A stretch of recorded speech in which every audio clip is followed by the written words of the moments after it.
மீண்டும் 7:30 உங்களை வரவேற்கிறோம். இப்போ என்ன அப்படின்னு பார்த்தீங்கன்னா, திமுக காரங்க கூட எந்த அளவுக்கு பேசியிருக்க மாட்டாங்க. ஆனால் இவர் ஒருவேளை திமுகவுக்கே மாறிட்டாரோ அப்படின்னு நமக்கே சந்தேகம் வர்ற அளவுக்கு வேறு லெவலில் முதல்வர் பற்றி பயங்கரமாக பேசியிருக்காரு ஒருத்தர். யார் அவர் அப்படின்னு பேசியிருக்காரு, எந்த கட்சிக்காரர் பார்த்துருவோம் வாங்க. தமிழ்நாடு காங்கிரஸ் கமிட்டியின் தலைவர் செல்வ பெருந்தகை அவர்கள். என்னப்பா மாநில தலைவர் அப்படி பேசிவிட்டாரு அப்படின்னு கேட்குறீங்களா? ஆமாங்க, எங்களுக்குமே அதுதான் சாக்கு.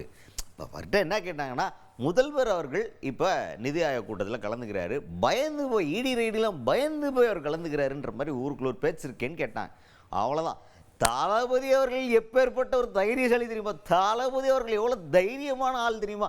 அவர் எவ்வளோ பெரிய ஆற்றல் மிக்கவர் தெரியுமான்ற மாதிரி இதெல்லாம் கேட்கும்போது நமக்கு கண்ணை மூடி கேட்டோம்னா, ஏதோ திமுக கூட்டம் மேடையில் பேசிகிட்டு இருக்காங்க போல் அப்படின்ற லெவலுக்கு நம்மளே நம்ப வைக்கிற அளவுக்கு பேசியிருக்கார் செல்வ பெருந்தகை அவர்கள். அப்புறம் தான் கண்ணை திறந்து பார்த்தா தான் தெரியுது, ஏங்க நீங்கள் என்னங்க மாநில தலைவருங்க, காங்கிரஸ் கட்சிங்க நீங்கள் அப்படின்ற அளவுக்கு நமக்கே சாக்கிற அளவுக்கு திமுக காரராகவே மாதிரி இல்லை, திமுக காரராகவே மாறி பேசியிருக்கார் செல்வ பெருந்தகை அவர்கள்.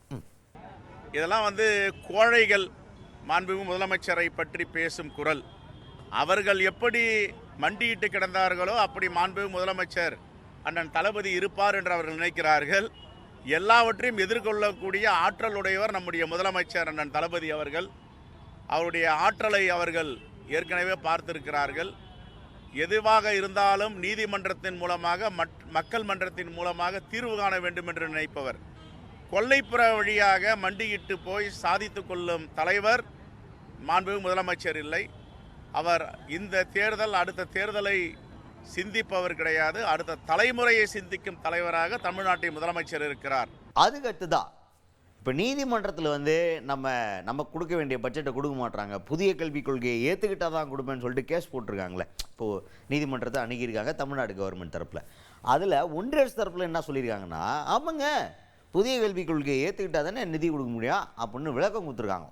இந்த விளக்கத்தை பற்றி கேள்வி கேட்டால் செல்வ பெருந்தகை அவர்கள் என்ன சொல்கிறாருன்னா, கேட்டுக்கிட்டிங்களா, அதாவது பாஜகவுடைய மைண்ட் செட் என்ன தெரியுமா, அவங்க சொல்கிறத எல்லாத்தையுமே கேட்கணும், அவங்க என்ன சொல்கிறாங்களோ அதுக்கு கீழ்ப்படிஞ்சு நடக்கணும். அவங்க போகிற போக்கில் என்ன சொல்லுவாங்கன்னா, நீ யாரை லவ் பண்ணணும் யாரை கல்யாணம் பண்ணுன்ற ரேஞ்சுக்கு ஒரு சித்தாந்தத்தை கொண்டு வருவாங்க. ஆனால் அதுக்கு தமிழ்நாடு இடம் கிடையாது, தமிழ்நாடு வேற மாதிரி அப்படின்ற மாதிரி பேசியிருக்கார் செல்வ பெருந்தகை அவர்கள். அது மாநில சுயாட்சி கூட்டாட்சி தத்துவத்தில் எந்த மாநிலத்தையும் யாரும் நிர்பந்திக்க முடியாது. தமிழ்நாட்டுடைய நலனை, தமிழ்நாட்டு மாணவர்களுடைய எதிர்காலத்தை, அடுத்த தலைமுறையை பற்றி தான் பார்க்கணும். புதிய கல்விக் கொள்கையில் என்ன இருக்குது? புதிய கல்விக் கொள்கை ஒரு குப்பை. புதிய கல்விக் கொள்கையில சமஸ்கிருதத்தை திணிக்கிறார்கள், தமிழை அப்புறப்படுத்துகிறார்கள். எங்களுடைய குழந்தைகள் என்ன படிக்க வேண்டும் என்பதை எங்கள் குழந்தைகள் தீர்மானிப்பாங்க, அது ஒன்றிய அரசு தீர்மானிக்க முடியாது. நீ இதை படி அதை படின்னு. அதுதான் RSS உடைய சித்தாந்தம். என்ன உணவு உண்ண வேண்டும், என்ன உடை உடுத்த வேண்டும், நீ யாரை காதலிக்க வேண்டும் என்று கூட அவங்க தான் சொல்லுவாங்க.